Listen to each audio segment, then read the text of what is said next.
اقوام متحدہ میں پاکستان کی سفیر ملیحہ لودھی نے بچوں کے حقوق سے متعلق مباحثے سے خطاب کرتے ہوئے جنگ زدہ علاقوں میں بچوں کی حالت زار پر روشنی ڈالی۔ اقوام متحدہ میں پاکستان کے مستقل مندوب کا کہنا تھا کہ جنگ زدہ علاقوں میں بچوں کے تحفظ کو اولین ترجیح دی جائے گی۔ پاکستانی سفیر کا کہنا تھا کہ فلسطین کشمیر میں بچے بیرونی تسلط کے زیر سایہ زندگی گزار رہے ہیں۔ فلسطین مقبوضہ کشمیر میں بچوں کو پرتشدد صورتحال کا سامنا ہے۔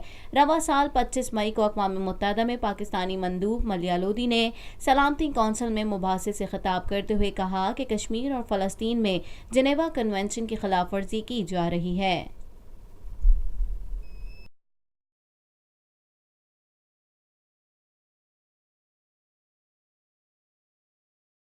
پاکستان میں پہلی مرتبہ حالات حاضرہ کے مختصر مگر جامع پروگرامز، خبروں، تبصروں کے علاوہ دیگر سماجی، تجارتی، ثقافتی، تفریحی، معلوماتی، مذہبی، تعلیمی، صحت اور بچوں کے پروگرامز صرف TNN TV پر۔